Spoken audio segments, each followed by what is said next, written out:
યત્સંકલ્પાત પતિતપનો વાતિ વાત સમિંધે વહનિર્ધત્તે ધરણીરુદધી લંઘતે નૈવ વેલા સોયં શ્રીમાન નિખિલ જગતા અંતરાત્માવતીર્ણો ધર્મં રક્ષન દિશતુ કુશલમ સ્વામિનારાયણો નઃ યદરોમ વિવરેલીના અંડાનામ કોટયઃ પૃથક તદક્ષરં ગુણાતીતં નમામ્યહં. ભગવતે શ્રી સ્વામિનારાયણાય નમો નમઃ. શ્રી અક્ષર પુરુષોત્તમાભ્યામ નમો નમઃ. શ્રી ગુણાતીતાનંદ સ્વામી મહારાજાય નમો નમઃ. શ્રી ભગતજી મહારાજાય નમો નમઃ. શ્રી શાસ્ત્રીજી મહારાજાય નમો નમઃ. શ્રી યોગીજી મહારાજાય નમો નમઃ. શ્રી પ્રમુખ સ્વામી મહારાજાય નમો નમઃ. શ્રી મહંત સ્વામી મહારાજાય નમો નમઃ.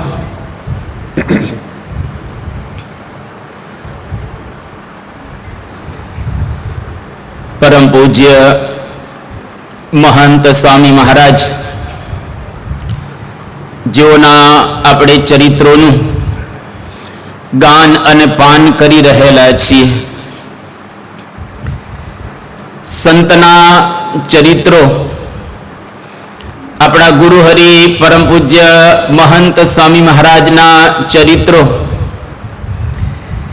એના દ્વારા આપણે આપણા વ્યક્તિગત અને પારિવારિક જીવનની અંદર કંઈક અવનવું આપણે પ્રાપ્ત કરી રહેલા છીએ. આમ તો માણસ માટે એવું કહેવાય છે કે જે દિવસે આ લોકનો ત્યાગ કરે એ દિવસ સુધી પોતે કંઈક ને કંઈક નવું નવું શીખતો રહે. અને નવું નવું શીખવાની જેના અંતરમાં ઈચ્છા હોય એ માણસ જીવતો માણસ કહેવાય. પરંતુ જે દિવસે આપણે કંઈક નવું શીખવાનું ભૂલી જઈએ અથવા તો ઈચ્છા આપણી ટળી જાય ત્યારે સમજી લેવું કે હવે માણસ મૃત્યુ પામી ચૂકેલો છે. કારણ કે પ્રકૃતિ દરરોજ નવા નવા રૂપ ધારણ કરે છે. નદીઓની અંદર દરરોજ નવું પાણી વહે છે. દરરોજ પવન આપણને નવો અનુભવાઈ રહેલો છે. એવી જ રીતે આપણું જીવન પણ સવારમાં ઉઠીએ તરો તાજું હોવું જોઈએ. સૂર્યનારાયણ દરરોજ તાજા લાગે છે. બગીચાની અંદર ફૂલ દરરોજ તાજા લાગે છે. બપોર અને સાંજ શાકભાજી જમીએ છીએ દરરોજ તાજા લાગે છે. રોટલા રોટલીઓ દરરોજ ખાઈએ છીએ તાજા લાગે છે. એવી જ રીતે માણસનું જીવન પણ દરરોજ તરો તાજું હોવું જોઈએ. વાસી જીવન ક્યારેય ન રાખવું અને હંમેશને માટે કંઈક ને કંઈક શીખતા રહેવું. કંઈક ને કંઈક હુનર જીવનની અંદર પ્રાપ્ત કરતા રહેવું. જો એવી રીતે આપણે રહેશું તો આપણા કુટુંબની અંદર દરેક દાદા એટલે એક યુનિવર્સિટી, દરેક દાદીમાં એટલે એક મોટી વિદ્યાપીઠ, પતિ પત્ની એટલે મોટી એક લાઇબ્રેરી. તમારા દીકરા અને દીકરીઓ એમાંથી ઘણું ઘણું મેળવે છે, પણ તમે જો ખરેખર સરખા રહો અને તમે બરાબર રીતે કંઈક મેળવવાનો પ્રયત્ન કરો તો તમારા દીકરા ને દીકરીઓને ગુરુકુળમાં કે પછી અન્ય છાત્રાલયોમાં મૂકવાની જરૂર ન પડે. ઘણા મા બાપો એવી ફરિયાદ કરતા હોય છે કે અમારો દીકરો સુધરે એટલા માટે છાત્રાલયની અંદર અમારે એને મૂકવો છે. તો તમે એને ઘરે સુધારી નથી શકતા? તમારા જીવનમાંથી એને સુધારવાની કોઈ પ્રેરણા જ મળતી નથી? તો મા બાપ જેવી દુનિયામાં કોઈ યુનિવર્સિટી નથી, મા બાપ જેવી કોઈ કોલેજ નથી, મા બાપ જેવી કોઈ વિદ્યાપીઠ નથી, અને દાદા દાદી જેવું કોઈ તીર્થ રહેલું નથી. આ એક બહુ જ વાસ્તવિકતા આપણા મહાપુરુષો અને શાસ્ત્રો આપણને સમજાવી રહેલા છે. તો પરમ પૂજ્ય મહંત સ્વામી મહારાજના જીવન ચરિત્ર દ્વારા આપણે આ બધા સદગુણો આપણી અંદર આવે એના માટે પ્રસંગો સાંભળીએ છીએ અને એમાંથી પ્રેરણાઓ પ્રાપ્ત કરી રહેલા છીએ. તો આજે પરમ પૂજ્ય સ્વામી બાપા તારીખ 12/8/2022 શુક્રવાર અમદાવાદની અંદર વિરાજમાન છે. અમદાવાદની અંદર એક સંત પૂજ્ય બ્રહ્મપ્રકાશ સ્વામી જેઓ આપણી સંસ્થાની અંદર ખૂબ સારા સંવાદો લખતા હતા, પછી સંવાદો સુંદર લખતા હતા, અદ્ભુત એ ડ્રામા લખતા હતા. એને પોતાના જીવનકાળ દરમિયાન ઘણા બધા 100-150 ઉપર ડ્રામા એને લખેલા છે, સંત પરમ હિતકારી જેવા. તો આજે પરમ પૂજ્ય મહંત સ્વામી મહારાજની સમક્ષ પૂજ્ય બ્રહ્મપ્રકાશ સ્વામી પોતાનો એક પ્રસંગ કહે છે કે જ્યારે પરમ પૂજ્ય પ્રમુખ સ્વામી મહારાજ હયાત હતા એ વખતે મેં ડ્રામા લખેલો સંત પરમ હિતકારી. આપણે બધાએ જ એને જોયેલો છે, માણેલો છે, જાણેલો છે. તો બ્રહ્મપ્રકાશ સ્વામી એમણે પરમ પૂજ્ય પ્રમુખ સ્વામી મહારાજને કહ્યું કે સ્વામી, તમે આ મારો જે ડ્રામા મેં લખ્યો છે સંત પરમ હિતકારી એ આણંદની અંદર પહેલી વખત ભજવવાનો છે, તો તમે ઉપસ્થિત રહેજો. પરમ પૂજ્ય સ્વામી બાપાએ કહ્યું કે હા અમે ઉપસ્થિત રહેશું. તો બ્રહ્મપ્રકાશ સ્વામીએ કહ્યું કે મને માથે હાથ મૂકીને પ્રોમિસ આપો કે હું ઉપસ્થિત રહીશ. એટલે પરમ પૂજ્ય પ્રમુખ સ્વામી મહારાજે બ્રહ્મપ્રકાશ સ્વામીના મસ્તક ઉપર હાથ મૂક્યો અને કહ્યું કે અમે ઉપસ્થિત રહેશું. બાપાએ વચન પણ આપ્યું. હવે પરમ પૂજ્ય પ્રમુખ સ્વામી મહારાજે વચન આપ્યા પછી જે દિવસે ડ્રામા ભજવવાનો હતો એ વખતે પરમ પૂજ્ય પ્રમુખ સ્વામી મહારાજનો પ્રોગ્રામ મુંબઈની અંદર ગોઠવાયો. બ્રહ્મપ્રકાશ સ્વામીને થયું કે બાપાએ વચન આપણને આપ્યું છે કે હું તમારા ડ્રામામાં ઉપસ્થિત રહીશ, અને તો મુંબઈ પહોંચી ગયા. અને આ બાજુ ડ્રામા સરસ રીતે ભજવાઈ ગયો આણંદની અંદર.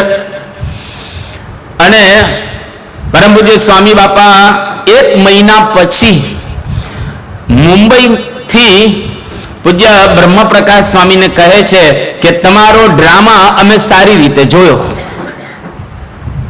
બ્રહ્મપ્રકાશ સ્વામીને આશ્ચર્ય થયું કે બાપા તો ત્યાં આગળ ઉપસ્થિત હતા નહીં, તો કદાચ મુંબઈની અંદર વિડીયો આનો બનેલો અને એ બાપાએ જોયો હશે, પણ બાપાએ વિડીયો જોયો નહોતો.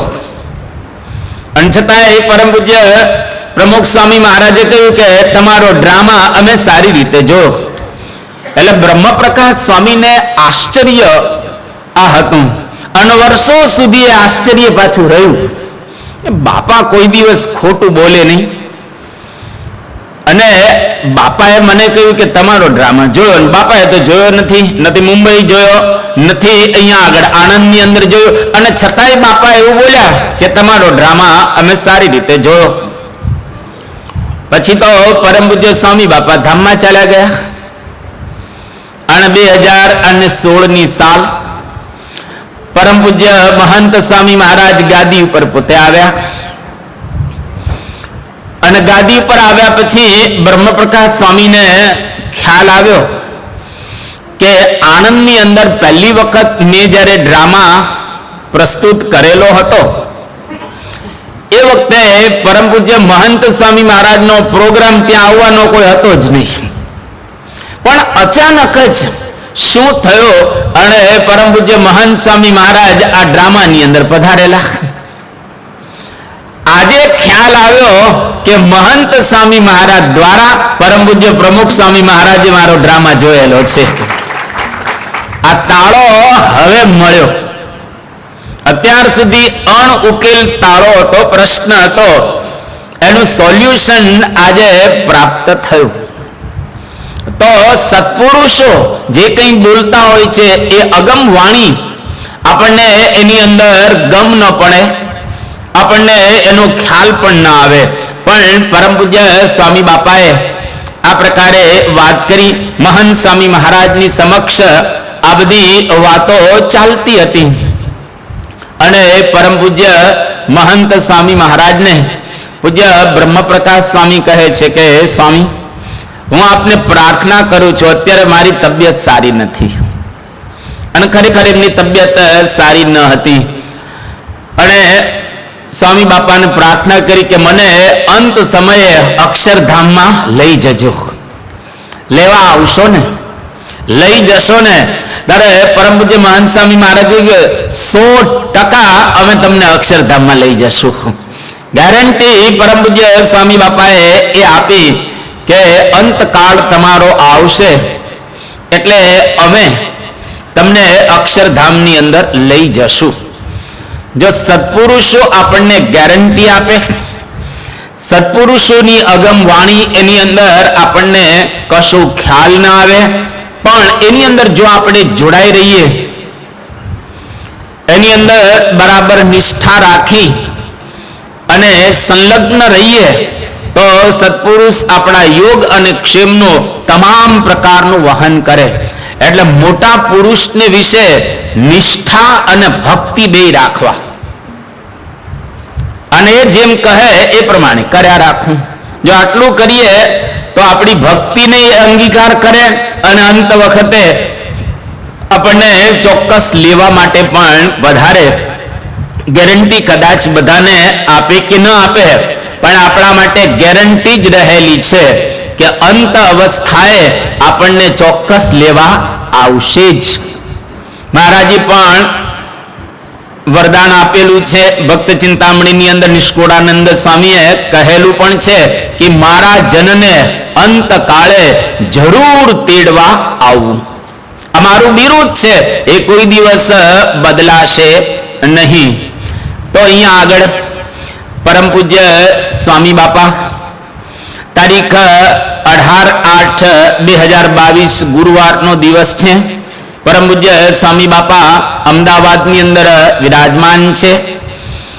અને અહીંયા આગળ હરિભક્તોના વિશિષ્ટ પ્રસંગો જે બનેલા છે એની એક ઝલક બાપાને આપે છે કે બાપા તાજેતરની અંદર અને થોડા સમય પહેલા જે બધા હરિભક્તોના થોડા પ્રસંગો બનેલા છે એ તમારી સમક્ષ અમે રજૂ કરીએ છીએ. એમ કરી અને એ બાપાને કહ્યું કે બાપા, એક યુવક જેને કોઈ છોકરીની સાથે પ્રેમ થઈ ગયો હતો અને એટલો બધો છોકરાને એની સાથે પ્રેમ થઈ ગયેલો હતો, અને પેલી બાજુથી આ જે છોકરી હતી એને કંઈક હવે રિસ્પોન્સ આપતી હશે, નહીં આપતી હોય, એ એક પ્રશ્ન હતો. પરંતુ પ્રેમની અંદર એટલો બધો એ સંલગ્ન થયો હતો, સપડાઈ ગયો હતો કે એને આત્મહત્યા કરવાના વિચાર આવતા હતા. શું કરું? અને આજે ઘણા પ્રસંગો એવા બનતા હોય છે છોકરાની ઈચ્છા હોય કોઈ દીકરીની સાથે લગ્ન કરવાની, અને દીકરીની ઈચ્છા હોય આ છોકરાની સાથે લગ્ન કરવાની, અને બંને જણા એકબીજાથી પ્રભાવિત થઈ અને આ પ્રમાણે લગ્ન કરવાની ઈચ્છા ધરાવતા હોય, પણ મા બાપની એવી ઈચ્છા ન હોય, આજુબાજુના પરિવારના બીજા સદસ્યો એમની પણ ઈચ્છા ન હોય, એટલે કોઈક વખત યુવાનો કે યુવતીઓ આ પ્રકારનું એક પગલું ભરતા હોય છે. અને આજે સમાજની અંદર આપણે જોઈએ છીએ આ છોકરાને આપઘાત કરવાના વિચાર થતા હતા કે શું કરું, મરી જવું હવે. પણ એ દરમિયાન આપના દર્શન થયા, સમીપ દર્શન હતા આપના, અને આ છોકરો આમ નજીકથી આવ્યો અને આપની સમક્ષ ઉભો રહ્યો. આપે એમની સામે દ્રષ્ટિ કરી ખાલી, અને દ્રષ્ટિ કરીને છોકરો ઘરે ગયો તો આત્મહત્યાના તમામ વિચારો બંધ થઈ ગયા હતા કે હવે મરવું નથી પરંતુ સારું જીવન જીવવું છે. એક દ્રષ્ટિ માત્ર આત્મહત્યાનો એને વિચાર બંધ થઈ ગયો. બીજા એક યુવાનની અહીંયા આગળ વાત કરે છે કે પરિવારજનો એના નાસ્તિક, અને આપણી સંસ્થા પ્રત્યે એને બિલકુલ ભાવ નહીં, અતિશય ગેરસમજ હતી. ઘણા બધાને એવી ગેરસમજ હોય, પણ નજીક આવે તો ખ્યાલ આવે કે આ સંસ્થા કેટલી દિવ્ય છે, કેટલી ભવ્ય છે, આ સંસ્થાના ગુરુ કેટલા ભવ્ય દિવ્ય રહેલા છે, મહાન રહેલા છે, સંતો હરિભક્તોનો કેવો એક દિવ્ય સમુદાય છે. નજીક જ્યાં સુધી ના આવે ત્યાં સુધી એને કઈ ખ્યાલ ના આવે. તો આ એક યુવાનના પરિવારના સદસ્યોને આવી ગેરસમજ અને એ લોકોને નાસ્તિક ભાવ હતો. પણ કોઈકના દ્વારા પરમ પૂજ્ય મહંત સ્વામી મહારાજના દર્શન કરવા માટે આખો પરિવાર આવે છે. જેવા દર્શન કર્યા એટલે એ લોકોને થયું કે આપણે જે સમજતા હતા એના કરતા તો કંઈક જુદું જ છે અહીંયા આગળ. અને પરમ પૂજ્ય સ્વામી બાપાને વિશે એ લોકોનો અતિશય ભાવ થયો, નાસ્તિકતા જતી રહે અને સંસ્થા પ્રત્યે જે કઈ ગેરસમજો હતી તમામ દૂર થઈ ગઈ. એટલે આપણે બધા સત્સંગીઓ છીએ, આપણી અંદર તો આવી ગેરસમજ કે નાસ્તિકતા નથી, પણ આપણી આડોશ પાડોશમાં કોઈ રહેતા હોય તો એને બાપાનો યોગ કરાવવો, મંદિરનો યોગ કરાવવો, સંતોના યોગમાં લાવવા, જેથી કરીને એ લોકો પણ આ માર્ગે ચડી શકે અને એની નાસ્તિકતા કે સંસ્થા પ્રત્યે કઈ ભાવ હોય તો દૂર થાય. અને ત્રીજા એક ભાવિકની વાત કરવામાં આવી કે ગાંજાના અઠંગ વ્યસની હતા. કોઈ દિવસ ગાંજો એનો છૂટે નહીં એવા આ વ્યસની. અને પરમ પૂજ્ય સ્વામી બાપાના દર્શન કરવા માટે પહેલી વખત આવતા હતા, અને જેવા દર્શન કર્યા તો ગાંજાનું વ્યસન એને ત્યાં ને ત્યાં છોડી દીધું. એને કહ્યું કે આપણે ગાંજો ન પીવો જોઈએ, અને ખરેખર એમને એવી પ્રતિજ્ઞા લીધી અને એ પ્રતિજ્ઞાને પોતે પાડી રહેલા છે. તો પરમ પૂજ્ય મહંત સ્વામી મહારાજના સમીપ દર્શનથી એક કેટલો બધો લોકોની અંદર ભાવ થાય છે અને પરિવર્તન થાય છે એ આજે આપણે અનુભવીએ છીએ. એટલા માટે આપણે કહીએ ને કે સત્પુરુષની એક દ્રષ્ટિ દ્વારા ઘણા બધા કામ થાય. અહીંયા આગળ તો 3 પ્રસંગો આપણે સાંભળ્યા કે એની દ્રષ્ટિથી આત્મહત્યા કરવાનો વિચાર જતો રહ્યો, એની દ્રષ્ટિથી નાસ્તિકતા અને ગેરસમજ જતી રહી, એની દ્રષ્ટિથી વ્યસન છૂટી ગયું. યોગીજી મહારાજનો જેમ કીર્તન છે કે દ્રષ્ટિમાં ભરી દિવ્યતા જાણો દયા અપરંપારજી. દ્રષ્ટિ માત્રે કંઈક જીવને ઉગાડ્યા ઉતાર્યા ભવ પાર, યોગીજીને વંદન વારંવાર. દ્રષ્ટિ માત્ર હજારો જીવોને એ પાર ઉતારી દે એવી એની અંદર દિવ્યતા રહેલી છે. અને આજે એવી દિવ્યતા પરમ પૂજ્ય મહંત સ્વામી મહારાજની અંદર પણ આપણને દેખાય. એટલે તો આપણે રસ્તા ઉપર ઉભા હોઈએ છીએ, સમીપ દર્શનનો આપણે કાર્યક્રમ પણ રાખીએ છીએ. બાપાની બે આંખની સાથે આપણી બે આંખ મળે એ દિવ્ય દ્રષ્ટિનો આપણને લાભ મળે અને દ્રષ્ટિ દ્વારા બહુ જ મોટા કામ થાય છે. જેમ ગુણાતીતાનંદ સ્વામી તમે જુઓ જુનાગઢની અંદર હતા અને જુનાગઢની અંદર એક સંત હતા ઉપેન્દ્રાનંદ સ્વામી. સંપ્રદાયનો પ્રસિદ્ધ પ્રસંગ. ઉપેન્દ્રાનંદ સ્વામીએ ગુણાતીતાનંદ સ્વામીને કહ્યું કે સ્વામી, કામ વાસના બહુ નડે છે, હું એનાથી પીડાઈ રહેલો છું, તો કંઈક દ્રષ્ટિ કરો તો મારી કામ વાસના ટળે. તો ગુણાતીતાનંદ સ્વામીએ કહ્યું કે સારું, તમે સામે જે આપણે લીપણ કામ કરવાનું છે લીપણ કામ કરો. તો ઉપેન્દ્રાનંદ સ્વામી ત્યાં આગળ ગયા અને લીપણ કામ કરવા લાગ્યા અને ગુણાતીતાનંદ સ્વામી ત્યાં આગળ આવ્યા જોવા માટે કે લીપણ કામ બરાબર થાય છે ને. અને ઉપેન્દ્રાનંદ સ્વામીને કહ્યું કે સ્વામી, શું લીપણ કામ બરાબર થઈ રહેલું છે ને? એને ખ્યાલ આવ્યો કે ગુણાતીતાનંદ સ્વામી આવ્યા એટલે ઉપેન્દ્રાનંદ સ્વામીએ ગુણાતીતાનંદ સ્વામીની સામે આમ દ્રષ્ટિ કરી અને ચાર આંખ ભેગી થઈ એટલામાં ગુણાતીતાનંદ સ્વામીએ ઉપેન્દ્રાનંદ સ્વામીની આંખમાંથી કામ વાસના ખેંચી લીધી. આ એક દ્રષ્ટિમાં તાકાત તો જુઓ. હજારો વર્ષથી સાધના કરી કરીને લોકો થાકી ગયા તો એ કામ વાસના જીતાય નહીં અને દ્રષ્ટિની અંદર કામ વાસના એની નાશ પામી ગઈ. આટલી તાકાત શક્તિ એ સત્પુરુષની દ્રષ્ટિની અંદર રહેલી છે.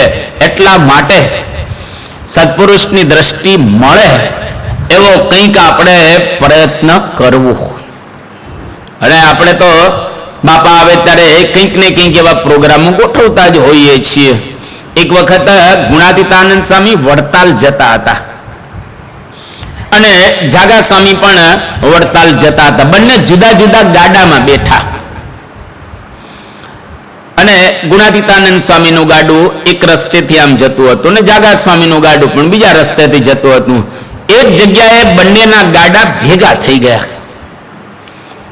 ગાડામાં બેઠા બેઠા ગુણાતીતાનંદ સ્વામી જાગા સ્વામીને કહે છે કે જાગા ભગત, મજામાં છો ને, સુખી છો ને? એટલે જાગા ભક્ત ગુણાતીતાનંદ સ્વામીને કહે કે હા સ્વામી, સુખી છું. બંનેની ચાર આંખ ભેગી થઈ અને જાગા સ્વામીને જે સુખનો અનુભવ થયો એનું વર્ણન ગુણાતીતાનંદ સ્વામીના જીવન ચરિત્રમાં આવે છે કે જુનાગઢની અંદર 2 મહિનામાં 40 વખત ગુણાતીતાનંદ સ્વામી જાગા સ્વામીને ભેટ્યા. 2 મહિનામાં 40 વખત ભેટે એટલે શું? મહંત સ્વામી મહારાજ કોઈને આમાંથી ભેટેલા હોય એટલા ઊંચી આંગળી કરો તો. એક પણ વ્યક્તિ અહીંયા આગળ એવો બેઠો નથી કે જેને મહંત સ્વામી મહારાજ ભેટ્યા હોય. તો જાગા સ્વામીને 40 વખત ગુણાતીતાનંદ સ્વામી ભેટ્યા અને ખાલી દ્રષ્ટિ દ્વારા મળ્યા જ. તો જાગા સ્વામી એવું નોંધે છે, કહે છે કે જુનાગઢની અંદર 40 વખત ગુણાતીતાનંદ સ્વામી જે મળ્યા, ભેટ્યા, એના કરતા એક વખત દ્રષ્ટિ કરીને એમાં વધારે આનંદ આવ્યો. હા, તમે જો દ્રષ્ટિની અંદર કેવી એક દિવ્યતા હોય છે, કેવો એક આનંદ હોય છે. એટલે તો આપણે બાપાને કે બાપા દ્રષ્ટિ કરજો, બાપા દ્રષ્ટિ કરજો અમારી ઉપર. એટલા માટે આ સત્પુરુષની દ્રષ્ટિની અંદર આવી એક દિવ્યતા રહેલી છે. જેમ પ્રેમાનંદ સ્વામી બોલ્યા ને કે માશુક જરા જ દેના નયનો કા નજારા ઇતને में होएगा आशकुंदा गुजारा. કે મહારાજ તમે મારી ઉપર એક વખત દ્રષ્ટિ કરો બસ. ગુણાતીતાનંદ સ્વામીની દ્રષ્ટિ પેલા મોર ઉપર પડી, પારધી મારી મારીને થાકી ગયો, કે બાણ જ ન વાગે. કોઈકે કહ્યું કે ભાઈ પ્રયત્ન ખોટો ન કરતો, આની પર ગુરુ ગુણાતીતની દ્રષ્ટિ પડી જાનો વાળ વાંકો નહીં થાય. એક છોકરો ગુણાતીતાનંદ સ્વામીની સામે નાચ્યો, સ્વામીની દ્રષ્ટિ પડી ગઈ. સ્વામી કે જા, જન્મો જન્મ તારે નાચવાનું હવે રહેશે નહીં. દ્રષ્ટિ પડી ગઈ. એટલે આપણી ઉપર સત્પુરુષની મોટા પુરુષની દ્રષ્ટિ પડી જાય તો આવા એક જબરજસ્ત કાર્ય થતા હોય છે. પરમ પૂજ્ય સ્વામી બાપા આજે અમદાવાદની અંદર વિરાજમાન છે, આણંદની અંદર વિરાજમાન છે અને જન્માષ્ટમીનો ઉત્સવ છે આણંદની અંદર. તારીખ 19/8/2022 શુક્રવારનો દિવસ છે.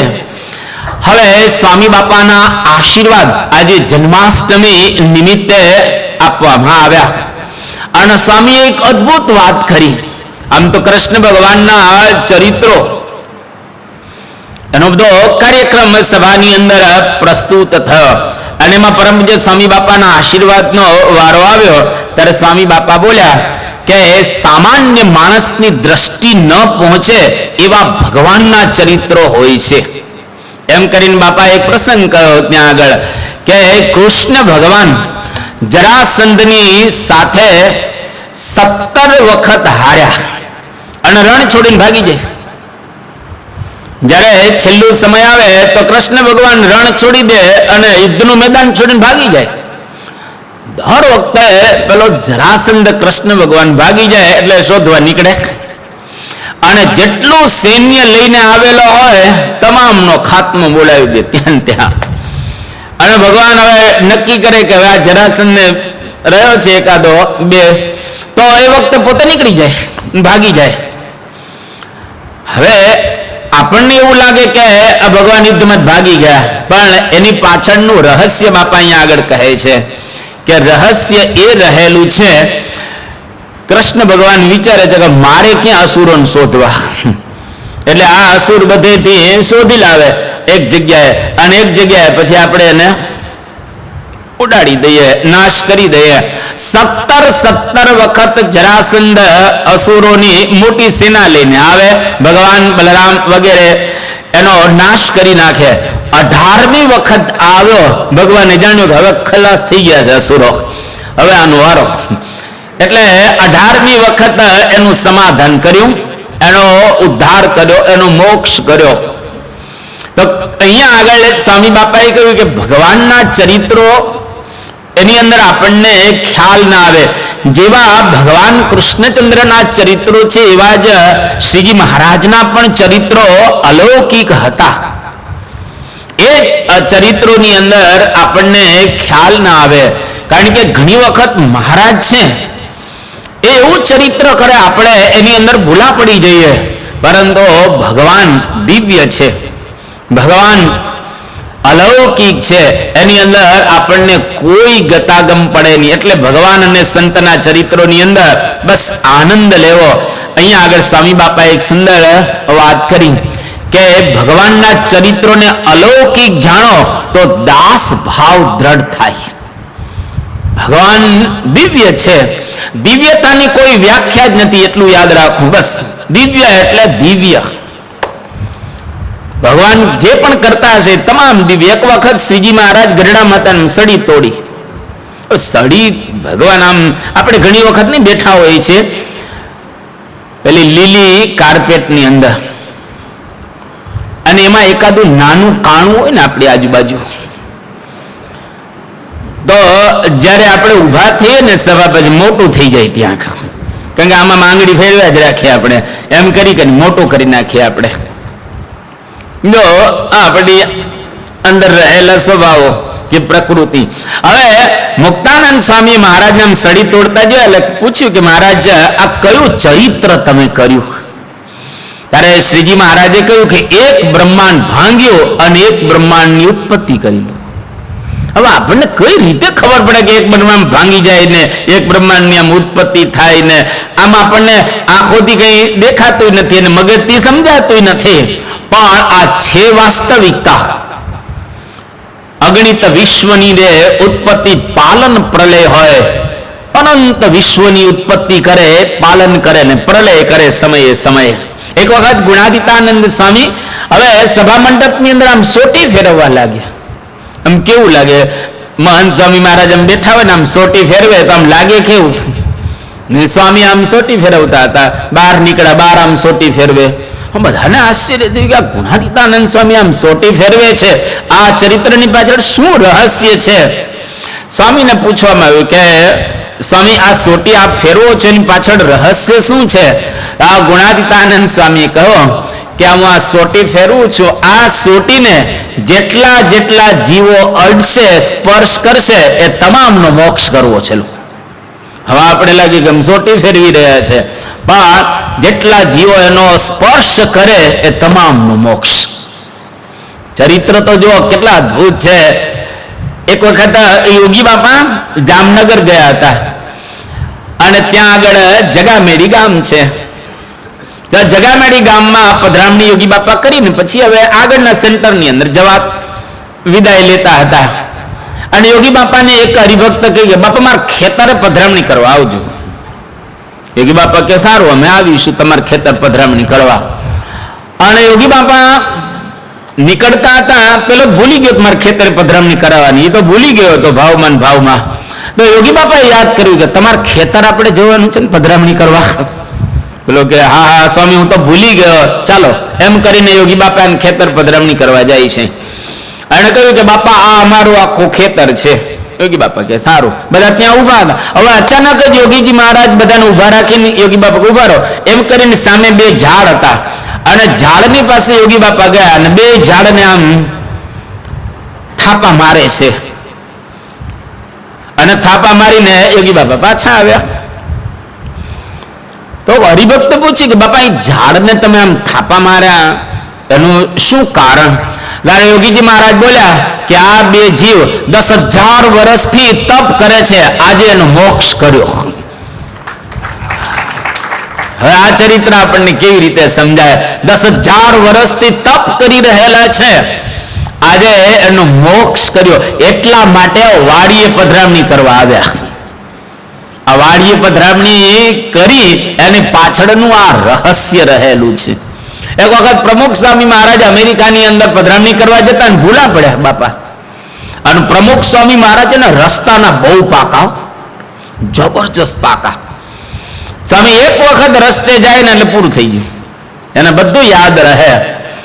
એટલે એક ઘણી વખત લંડનની અંદર એવા પ્રસંગો બનેલા છે, પેલો ચાલક ભૂલી જાય પણ પ્રમુખ સ્વામી મહારાજ નથી ભૂલ્યા કે નહીં, આમ લે.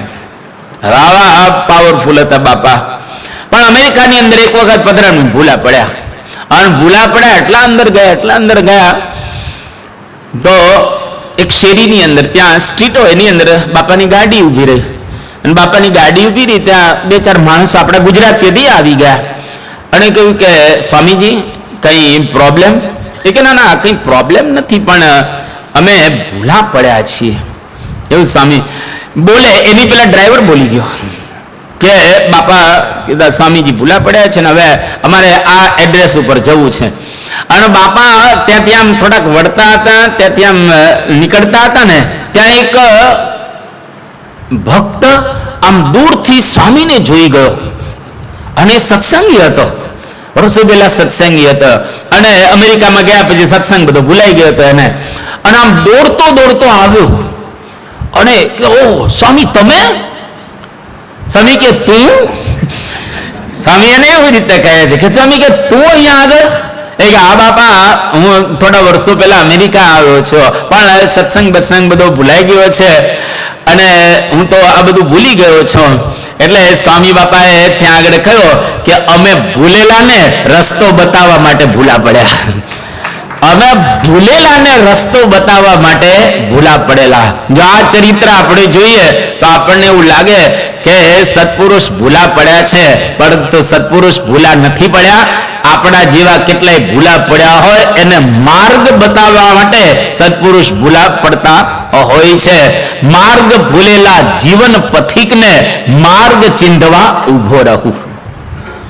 કેટલું સુંદર કહેવામાં આવ્યું છે. એટલે ભગવાન અને સંતના ચરિત્રની અંદર એક પ્રકારની દિવ્યતા રહેલી છે. તો અહીંયા આગળ પરમ પૂજ્ય સ્વામી બાપા ખૂબ સુંદર રીતે લાભ આપી રહ્યા છે. તારીખ 24/8/2022 બુધવાર આણંદની અંદર સ્વામી શ્રી વિરાજમાન છે. અને આજે ગઈકાલે સાન હોઝેની જમીન મળી ગઈ આપણને. પરમ પૂજ્ય સ્વામી બાપાનો એવો સંકલ્પ છે કે સાન હોઝેની અંદર ખૂબ મોટું મંદિર બાંધવું છે. અને સાન હોઝે સેન્ટર એટલે સિલિકોન વેલી કહેવાય. જે કમ્પ્યુટરની અંદર ચિપ્સ વગેરે જે બને છે ત્યાં આગળ આપણા ઘણા બધા હરિભક્તો રહે. સત્સંગ મંડળ પણ ખૂબ સારું છે. અને ત્યાં આગળ ખૂબ મોટી જગ્યા આપણને સારા ભાવથી મળી ગઈ. એટલે બાપા ખૂબ પ્રસન્ન હતા. અને બાપાએ કહ્યું કે પેંડાનો પ્રસાદ છે એ વેચો, શીરાનો પ્રસાદ છે એ વેચો અહીંયા આગળ, કારણ કે અમેરિકામાં સરસ જગ્યા મળી ગઈ. એટલે શીરો અને પેંડા એનો પ્રસાદ બધાને વેચવામાં આવ્યો. બધા ભક્તોએ પ્રેમથી જમ્યા. હવે બાપા આ બધી સભા વગેરે પૂરું કરી અને ત્યાં આવતા હતા પોતાના ઉતારાને વિશે. અને ત્યાં પૂજ્ય ત્યાગ વલ્લભ સ્વામી જેઓ બોચાસણ મંદિરના મહંત એ રસ્તાની અંદર ઉભા હતા અને એકદમ બાપાને નમ્યા. અને સ્વામી એને પૂછ્યું કે શીરાનો પ્રસાદ જમ્યા, પેંડાનો પ્રસાદ જમ્યા? હવે ત્યાગોલા સ્વામીને ડાયાબિટીસ છે અને બે ગળ્યું, પણ આજે બાપાએ કીધેલો કે શીરો અને પેંડાનો પ્રસાદ બધા જમજો. તો પછી ત્યાગવલ્લભ સ્વામી પણ શીરો અને પેંડાનો પ્રસાદ જમ્યા. અને બાપાને હા પડી કે હા સ્વામી પેંડાનો પ્રસાદ અને શીરાનો પ્રસાદ મેં લીધો, અંગીકાર કર્યો. ત્યારે પરમ પૂજ્ય સ્વામી બાપા ત્યાં આગળ બોલે છે કે ત્યાગ વલ્લભ સ્વામી જેવા સંત જમે એટલે આખું બ્રહ્માંડ જમી લે. આખો બ્રહ્માંડ જમી ગયા. તમે જો આ સંતનો કેવો મહિમા બતાવે છે. આપણે ત્યાં સદગુરુ સંતો પણ આવા છે તો સત્પુરુષની તો ક્યાં વાત કરવાની રહે. એટલે કારણ કે એ લોકોએ બહુ જ પ્રેમથી ને હેતથી સંપ્રદાયની સેવા કરી છે અને શુદ્ધ ભાવ રાખીને સેવા કરી છે. આજે પણ તમે ત્યાગવલ્લભ સ્વામીને જોશો ને આરતી ઉતારતા, તમને લાગે ભગવાનમાં એક તાર થઈ ગયા છે. ભક્તિ જોઈ હોય તો ત્યાગવલ્લભ સ્વામી, કુઠારી સ્વામી, ડોક્ટર સ્વામી, એના જીવનમાંથી ઘનશ્યામ બાપા, આ બધાના જીવનમાં તમને જોવા મળે કે ખરેખર અદ્ભુત એ લોકો ભક્તિ કરી રહેલા છે. તો આજે સ્વામી બાપા એવું બોલ્યા કે ખરેખર ત્યાગવલ્લભ સ્વામી જમ્યા એટલે બ્રહ્માંડના બધા જીવો જમી ગયા. તો સંતનો આટલો બધો એક જબરજસ્ત મહિમા બતાવવામાં આવ્યો છે. અને જેમ નિષ્કુળાનંદ સ્વામીએ ભક્ત ચિંતામણી અને નિષ્કુળાનંદ કાવ્યની અંદર સંતનો અદ્ભુત મહિમા કયો છે. એમાં 64 પદી ગ્રંથ એક લખ્યો છે નિષ્કુળાનંદ સ્વામીએ. આ 64 પદી ગ્રંથની અંદર નિષ્કુળાનંદ સ્વામી લખે છે કે એક જમે ને તો શંખ બોલે. મહાભારતનો પ્રસંગ વિસ્તારથી કહેતો નથી, પણ મહાભારતની અંદર યજ્ઞ કરવામાં આવ્યો યુધિષ્ઠિરનો. હવે યજ્ઞ સંપન્ન થાય એટલે જ્યાં ધ્વજ રોપેલો હોય એ ધ્વજ ધોળો થાય અને આકાશની અંદર શંખ વાગે ત્યારે સમજી લો યજ્ઞ પૂરો થયો. બેમાંથી એક નહોતું થયું. પણ પછી ભગવાન કૃષ્ણને આ પ્રકારે પૂછવામાં યજ્ઞ થયો પછી અને ધ્વજ તો ધોળો થયો પણ શંખ ન વાગ્યો. સરસ રીતે બધાને જમાડ્યા. તો પણ એક કોતરમાં ભક્ત હતો, એને બોલાવી અને જમાડ્યો તો ધ્વજ ધોળો થઈ ગયો પણ શંખ તોય ન વાગ્યો. ભગવાન કૃષ્ણ પૂછે છે કે આ જમાડતી વખતે તમે કેવો ભાવ રાખેલો? એ કે ઓલો ભક્ત આવ્યો અને અમે તો 56 પ્રકારના ભોગ બનાવેલા, બધું ભેગું કરીને ખાધું. એને આવી રીતે ખવાય? ભગવાન કે પાછો જમાડો, મોઢામાં કોળિયા આપીને જમાડો ભાવથી. અને ભાવથી જમાડ્યો આ ભક્તને તો આકાશની અંદર શંખ વાગ્યો અને કહ્યું કે હવે યજ્ઞ પૂરો થયો. નિષ્કુળાનંદ સ્વામી આ પ્રસંગ લખ્યો કે એક જમતા બોલિયો શંખ અસંખ્યથી સુસર્યું એમાં એક જમે જમ્યા સહુ પૂજે સહુ પૂજિયા. એક જમે એટલે બધા જ જમી લે. અને ખરેખર આવો પ્રસંગ 1981 ઉપસ્થિત થાય છે. પરમ પૂજ્ય પ્રમુખ સ્વામી મહારાજને એક સંસ્થાના ટ્રસ્ટી એવું કહે કે સ્વામી તમે જમો એટલે બધા જ આખું બ્રહ્માંડ જમી લેશે. તો અહીંયા આગળ પરમ પૂજ્ય સ્વામી બાપાએ ખૂબ સુંદર મહિમા પૂજ્ય ત્યાગવલ્લભ સ્વામીનો કહો. આજે પરમ પૂજ્ય સ્વામી બાપા તારીખ 26/8/2022 શુક્રવારનો દિવસ છે અને આણંદને અલંકૃત કરી રહેલા છે. એની અંદર એક હરિભક્તની બાપાની સમક્ષ વાત કરવામાં આવી કે બાપા ધર્મજના એક હરિભક્ત છે જેનું નામ મહેન્દ્રભાઈ દેસાઈ, મહેન્દ્રભાઈ પટેલ. હવે એ ત્યાં આગળ આવ્યા અને પરમ પૂજ્ય સ્વામી બાપા અને પૂજ્ય આત્મ સ્વરૂપ સ્વામી એનો પ્રસંગ કહ્યો કે બાપા આ મહેન્દ્રભાઈ એમણે પરમ પૂજ્ય પ્રમુખ સ્વામી મહારાજના 1 થી 6 જીવન ચરિત્રોના ભાગ છે એને 15 વખત વાંચ્યા, 15 વખત એની પારાયણ કરી, એટલે 15 × 6 90 વોલ્યુમ વાંચ્યા ને. અને હવે આ 7મો ભાગ પ્રકાશિત થયો છે. એ 7મો ભાગ પણ 15 વખત એની પારાયણ કરવાના છે, 15 વખત એ વાંચવાના છે. પરમ પૂજ્ય સ્વામી બાપાએ આ સાંભળ્યું ને તો એકદમ આશ્ચર્યચકિત થઈ. સ્વામી કે શબ્દે શબ્દ વાંચ્યું? સ્વામીને તરત પ્રશ્ન થયો કે બાપા એને શબ્દે શબ્દ વાંચ્યા છે. બધા સંતોએ આ પ્રકારે બાપાને વાત કરી તો સ્વામી બાપા બોલ્યા કે ઓહો હો, પ્રમુખ સ્વામી મહારાજના જીવન ચરિત્ર 1 થી 6 અને 15 વખત તમે વાંચ્યા? તો રગે રગની અંદર પ્રમુખ સ્વામી મહારાજ છે એ પ્રસરી ગયા છે અને જબરજસ્ત મહિમા બાપાનો એના હૃદયની અંદર ઉતરી ગયો છે. સ્વામીએ કહ્યું કે આપણે પણ પરમ પૂજ્ય પ્રમુખ સ્વામી મહારાજના અને ગુરુ પરંપરાના જીવન ચરિત્રો વાંચવા. કદાચ આપણે 15 વખત ન વાંચી શકીએ એટલી શ્રદ્ધા આપણી પાસે ન હોય, પણ એક વખત તો વાંચી શકાય ને. એક વખત વાંચવાની તો ચોક્કસ આપણને શ્રદ્ધા રહે જ, જો બરાબર રીતે પુરુષાર્થ કરીને નક્કી કરીને વાંચીએ તો. એટલે જીવન ચરિત્રો આપણે વાંચીએ તો એમાંથી ઘણી આપણને પ્રેરણા પ્રાપ્ત થાય. મેં આ મહાન ચરિતમ દરમિયાન જ બધાને એક વખત વાત કરેલી હતી, એટલે હું વિશેષ વાત નથી કરતો, પણ થોડુંક સમયનું આયોજન કરું, થોડોક સમય કાઢવો અને જેટલા દાદાઓ છે એટલે તો મારે વિનંતી કરવાની જ છે.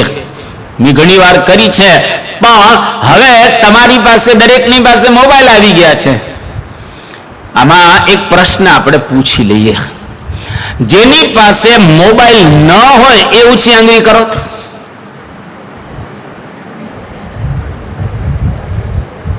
લગભગ 3 જણા એવા છે આપણી સભાની અંદર કે જેની પાસે મોબાઈલ નથી.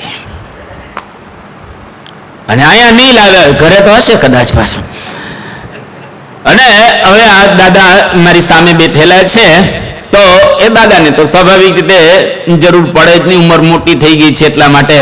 પણ આખી સભામાં 3 જણા એવા છે જેની પાસે, તમે અત્યારે 1100 બેઠેલા છો, 1100 માંથી કે 1200 માંથી 3 જણા એવા છે કે જેની પાસે મોબાઈલ નથી. અને હવે મોબાઈલ જેટલા હોય એ બધા ઇન્ટરનેટ વાળા જ હોય. બરાબર છે? ઇન્ટરનેટ વગરનો કોઈની પાસે મોબાઈલ હોય જ ન શકે. હવે તમામની પાસે ઇન્ટરનેટ કનેક્શન રહેલું છે. તો એની અંદર અક્ષર અમૃતમ એપ્લિકેશન તમે કાઢશો એટલે આખી બીએપીએ સંસ્થા એના તમામ જીવન ચરિત્રો અને એની ઓડિયો એ તમને એની અંદર સંભળાશે. એટલે 5-7 જણા વયોવૃદ્ધ બેઠા હોય તો મોબાઈલની અંદર એ ત્યાં મૂકી દેવું અને બાપાના જીવન ચરિત્ર સાંભળવાનું, મહારાજનું સાંભળવું. તમે ઘણા બધા જીવન ચરિત્ર એની અંદર રહેલા છે. તો કદાચ તમે વાંચી ન શકો તો સાંભળી તો ચોક્કસ શકો. અને એ રીતે જો આપણે સાંભળીશું તો પણ આપણને ઘણો બધો વિશેષ ફાયદો થશે. એટલા માટે તમે જો મોટા માણસો હોય ને, બધા એકદમ જેને આપણે બિગ ડિગ્નિટરીઝ કહીએ, અથવા તો ઇન્ટરનેશનલ ફિગર કહીએ, મોટી મોટી હસ્તીઓ, એ લોકો પણ અમુક સમયે કંઈક ને કંઈક વાંચતા હોય છે. એટલા માટે વાંચે કે જેથી કરીને આપણે કંઈક તાજું રાખી શકીએ. એટલે સંપ્રદાયનું નોલેજ, વચનામૃત સ્વામીની વાતો રોજ વાંચવા, દરરોજ એનો પાઠ કરવો. કદાચ આપણે વધારે ન વાંચી શકીએ તો અડધું વચનામૃત વાંચો, 2-4 સ્વામીની વાતો વાંચો, પણ દરરોજ એનો ટચ તો ચોક્કસ રાખવો જ. એટલે આ બધું આપણને એના દ્વારા ઘણું સમજાશે. હવે અહીંયા આગળ તારીખ 28/8/2022 રવિવાર આણંદ. અત્યારે છે ને ઇંગ્લિશનો યુગ થઈ ગયો છે. ત્યારે મોટા ભાગના આપણે હરિભક્તોના છોકરાઓને પૂછીએ કે તમે ગુજરાતી મીડિયમમાં ભણો છો કે ઇંગ્લિશ મીડિયમમાં ભણો છો, ત્યારે મોટા ભાગના છોકરા આપણને કહેતા હોય છે, નાના નાના ટાબરિયા, કે ઇંગ્લિશ મીડિયમમાં ભણીએ છીએ. અને અત્યારે વાતાવરણ પણ આ વિશ્વની અંદર ઇંગ્લિશનું વાતાવરણ છે, અને કમ્પ્યુટરની અંદર પણ બધું ઇંગ્લિશની અંદર છે. અને વિશ્વની અંદર શોધ સંશોધનો જે થાય છે એ પણ અંગ્રેજીની અંદર વિશેષ થાય છે, કારણ કે ઇન્ટરનેશનલ લેંગ્વેજ ઇંગ્લિશ છે. તમે ગુજરાત છોડો એટલે ગુજરાતી પૂરી, તમે ભારત છોડો એટલે હિન્દી પૂરી. તમારે કોઈ પણ દેશની અંદર જવું હોય તો અંગ્રેજી તો સ્વાભાવિક રીતે તૂટ્યું ફૂટ્યું પણ લોકો જાણતા તો હોય જ. એટલે આજે પરમ પૂજ્ય મહંત સ્વામી મહારાજની સમક્ષ સંખ્યા 1 to 20 એની એક સરસ પ્રસ્તુતિ કરવામાં આવી. હવે આ પ્રસ્તુતિ તમારે જરૂર નથી, પણ તમારા નાના નાના ભૂલકાઓ, છોકરાઓ જે અંગ્રેજી મીડિયમની અંદર ભણતા હોય એને આ તમારે કંઠસ્થ કરાવવું. એની અંદર શું કામ થશે હું પછી તમને કહું, પણ બાપાની સમક્ષ આજે આ રજૂ થયું. એની અંદર 2 કાર્યકર્તાઓ આંકડા અને સદગુણો એ બંનેનું સંયોજન રજૂ કરે છે. આંકડાઓ દ્વારા એક સદગુણો પણ આપણે પ્રાપ્ત કરી શકીએ એવું સંયોજન બાપાની સમક્ષ રજૂ કર્યું. શું કર્યું કે 1 to ચાંદલો ડુ, 1 અને 2 ચાંદલો કરો, 1 to ચાંદલો ડુ, 3 4 પૂજા શ્યોર, 3 4 પૂજા બરાબર પાકી કરો, હે નક્કી કરો. ત્યાર પછી કહે છે કે 5 6 બાલ સભા ફિક્સ, 5 6 અને બાલ સભા ફિક્સ, એટલે કે બાળ સભાની અંદર બરાબર રીતે જાવું, એ કોઈ દિવસ પાડવીની બાળ સભા. ત્યાર પછી કહે છે 7 8 કુસંગ આઉટ ઓફ ગેટ, 7 અને 8 કુસંગને આપણા ગેટની બહાર મોકલી દેવો, એટલે કે કુસંગ કોઈ દિવસ એક કરવો જ નહીં. ત્યાર પછી કહે છે 9 10 વ્યસન પર બેન, 9 ને 10 વ્યસન કોઈ દિવસ જીવનમાં કરવા નહીં. ત્યાર પછી આગળ કહે છે કે 11 12 સેવા કરવેલ, 11 અને 12 સેવા બરાબર કરો, જે સોંપેલી હોય તે. ત્યાર પછી આગળ કહે છે 13 14 સંપરાગ બિટવીન, 13 14 14 ને 15 એટલે 13 ને 14 બરાબર બંનેની વચ્ચે સંપ રાખો. આગળ કહે છે 15 16 મનને રાખ ક્લીન, 15 અને 16 મનને રાખ ક્લીન, એટલે કે મનને સાફ રાખ, ગંદુ ન રાખ મનને. ત્યાર પછી આગળ સમજાવ્યું કે 17 18 કર અવગુણ અનસીન, 17 અને 18 કર અવગુણ અનસીન, કોઈના પણ અવગુણ તું જો નહીં. અને છેલ્લે કહે છે 19 20 તો થાય અક્ષરધામની એન્ટ્રી. જો 19 અને 20 એ રીતે આપણે વર્તીએ તો અક્ષરધામની એન્ટ્રી થાય. અહીંયા આગળ હવે તમારે તો કઈ એટલું બધું ઉપયોગી નથી, કારણ કે હવે તમે તો ભણીને પરવારી ચૂકેલા છો. પણ અંગ્રેજી મીડિયમમાં તમારા છોકરા ભણતા હોય, નાના નાના કેટલાય કાવ્યો મોઢે કરતા હોય છે છોકરાઓ, તો એ લોકોને આ બાળપણથી જ આટલું ગોઠવી દો, આટલું કરાવી દો. 1 થી 20 સુધી જો કરાવશો તો એની અંદર કેટલી વસ્તુ આવી જશે. બાળ માનસ છે ને, જેવું બાળપણની અંદર શીખે ને એ પછી એના સંસ્કારો રહી જતા હોય છે. ઘણી વખત પરમ પૂજ્ય મહંત સ્વામી મહારાજ એના બાળ અવસ્થાની અંદર જે બધા કાવ્યો કંઠસ્થ કરેલા, સ્વામી બાપા અંગ્રેજી મીડિયમની અંદર પોતે ભણતા હતા, એટલે અંગ્રેજીમાં જેને કાવ્યો કંઠસ્થ કરેલા, આજે પણ આટલી 91 વર્ષની ઉંમરે પરમ પૂજ્ય મહંત સ્વામી મહારાજ એ બધા કાવ્યો એને યાદ છે. અને ઘણી વખત પોતે સંતોની સભામાં અને મોટી સભામાં બોલેલા પણ છે. તો આટલું તમારા બાળકોને નાખી જ દો, કારણ કે આપણે કહીએ ને, વાવો તેવું લણો, નાખો તેવું નીકળે. છોટી વયે પડેલી છાપ મોટી વયે પણ ભૂલાય નહીં. અમારે તમને પ્રશ્ન પૂછવો છે. તમે 5-7 વર્ષના હતા ત્યારે તમે સ્કૂલની અંદર ગયેલા હતા, બરાબર? નાના હતા. હવે તમે ભણતા હતા ત્યારે જે સ્કૂલની અંદર કોઈ પણ જે પ્રસંગ બનેલો હશે એ આજે પણ તમને યાદ હશે, બરાબર? જો ટોપી વાળા દાદા એવું કહે છે કે હા મને યાદ છે, બરાબર? આપણે નાના હતા સ્કૂલની અંદર એ વખતે આપણને પ્રસંગ યાદ છે. આપણે સ્કૂલમાં ગયા હોઈએ અને ત્યાં આગળ મા બાપ મૂકવા આવ્યા હોય અથવા તો ભાઈ મૂકવા આવ્યા, એ આપણને બધું જ યાદ છે. તો જેમ આપણને યાદ છે એમ તમારા દીકરા દીકરીની પણ યાદ રહે ને, એટલે એને નાનપણથી આટલું આપણે નાખી દીધું હોય. બાપાએ આની અંદર કેટલી વાત કરી. એક તો તિલક ચાંદલાનો સંદેશો આપ્યો, બીજો પૂજા કરવાનો સંદેશો આપ્યો, ત્રીજી બાળ સભાનો સંદેશો આપ્યો, ચોથો કુસંગ ત્યાગનો સંદેશો આપ્યો, પાંચમો વ્યસન મુક્તિનો સંદેશો આપ્યો, છઠ્ઠો સેવા કરવાનો સંદેશો આપ્યો, સાતમો સંપ રાખવાનો સંદેશો આપ્યો, આઠમો મનની શુદ્ધિ કરવાનો આપ્યો, નવમો અવગુણ ત્યાગનો આપ્યો. આ 9 સંદેશા આપ્યા અને એના દ્વારા છેલ્લે કહે છે જેના જીવનમાં 9 હોય એની અક્ષરધામમાં એન્ટ્રી થાય. કેટલું વાળ માણસ અહીંયા આગળ આપણને આ બાપાના એક વચન દ્વારા સ્વામીએ કહ્યું પણ ખરો કે બાળ માનસની અંદર જો આપણે આવું નાખવામાં આવે, આપણે નાખીએ તો એના દ્વારા બાળકો સરસ ઘડાય. અને તમારા દીકરા અને દીકરીઓને વ્યવસ્થિત નાખજો.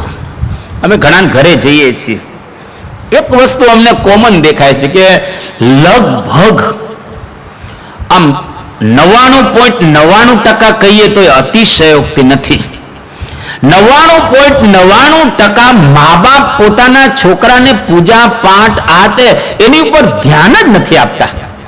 ખબર નહીં શું સમજાતું જ નથી મા બાપને કે મારા દીકરાને દીકરીઓને મારે પૂજા પાઠ કરતા કરવા છે, આરતી કરતા કરવા છે, મા બાપને પગે લાગતા કરવા છે, એવો કોન્સેપ્ટ સમજાતો જ નથી. એ આશ્ચર્યની એક વાત રહેલી છે. આપણે પૂછીએ છોકરાને મા બાપને પગે લાગે, ના ના કાંઈ નથી લાગતો. પૂજા કરી કે પછી મા બાપ શું કરે એ કે કોઈક વખત મોડો ઉઠે ને ટાઈમ ન હોય ને એટલે એ પૂજા ના કરે. લે તો મોડો ઉઠે ને ટાઈમ ન હોય તો તમે એને ઉઠાડો ને, તમે કેમ ઉઠાડતા નથી એને? અને તમે કેમ એને પૂજા કરાવતા નથી? હવે નાના છોકરાને શું ખબર, 3 વર્ષનો કે 4 વર્ષનો છોકરો હોય એને શું ખબર પડે કે પૂજા કરાય કે ન કરાય? પણ તમે એને નાખો ને. અને દાદા દાદીઓ તમે નાખો ને સરસ રીતે. ધારો કે નાની દીકરી હોય, નાનો દીકરો હોય અને દાદીમાં ઘરે હોય તો દાદીમાં એને વહેલા ઉઠાડે, બંનેને માપના વહેલા ઉઠાડે. કે અતિશય 4 વાગે ઉઠાડવાની જરૂર નથી. બ્રાહ્મે મુહૂર્તે શયનમ વિહાય એવું કરવાની જરૂર નથી. પણ એ છોકરાને 7 વાગે તો ઉઠાડાય ને, 7 વાગે તો ઉઠાડાય ને. એ રીતે દાદા દાદી ઉઠાડે, નવરાવે ધોરાને, પછી એની પૂજા સરસ તમે પાથરી દો અને બેસાડો છોકરાને અને છોકરીને. 5 વર્ષનો હોય તો બેસતો તો થઈ જાય ને. તો તમે એને તિલક કરી દો, એને ચાંદલો કરી દો, એને હાથમાં માળા તમે આપો. ભલે ને વાંચતા નો આવડે કઈ વાંધો નહીં, સત્સંગ દીક્ષા ગ્રંથ અથવા તો શિક્ષાપત્રી આમ હાથમાં ઝાલતા તો આવડે ને. અને તમે બેહો ને બાજુમાં 5 મિનિટમાં તમારે ક્યાં અમથાય તમે બાકડા ઉપર બેઠા હોય ભાઈ, બેહો ને. તમે બાકડા ઉપર બેહો છો તો નાના નાના છોકરાની છોકરીઓની જોડે બેહો ને, અને કેટલું કામ ઘરમાં થશે. કોઈ દાદા અમને એવા હજુ મળ્યા નથી અને કોઈ ભાઈ એવા મળ્યા નથી કે પોતાના દીકરા અને દીકરીને સરસ રીતે આવું પૂજા પાઠનું ધ્યાન રાખતા હોય. અમારે કેવું પડે કે તમે આનું ધ્યાન રાખજો ને પૂજા, કે સ્વામી એ હવે ઉપરાણું લેવા માંડે, હવે શું કેવું. એટલે આપણે કઈ કહી ન શકીએ, પણ આજે તમને જાહેરમાં કહીએ છીએ, તમામ દાદા ઊંચી આંગળી કરો, વ્યવસ્થિત ઊંચો હાથ કરો કે અમે કરીશું. આખી સભા ઊંચો હાથ કરો બધા જ.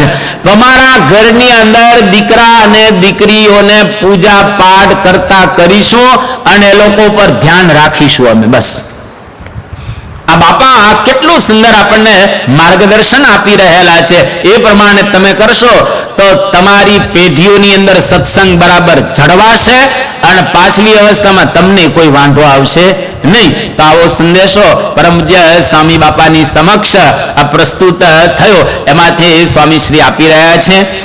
અહીંયા આગળ આજની આપણે પારાયણને પૂર્ણ કરીએ છીએ. 2 મિનિટ ધૂન બોલાશે અને ત્યાર પછી આપણે જાહેરાત સાંભળી અહીંયા આગળથી વિદાય લેશું. સ્વામી નારાયણ નારાયણ નારાયણ, સ્વામી નારાયણ નારાયણ નારાયણ, સ્વામી નારાયણ નારાયણ નારાયણ, સ્વામી નારાયણ નારાયણ નારાયણ, સ્વામી નારાયણ સ્વામી નારાયણ, સ્વામી નારાયણ સ્વામી નારાયણ, સ્વામી નારાયણ નારાયણ નારાયણ, સ્વામી નારાયણ નારાયણ નારાયણ, સ્વામી નારાયણ નારાયણ નારાયણ, સ્વામી નારાયણ નારાયણ નારાયણ. શ્રી સ્વામિનારાયણ ભગવાનની.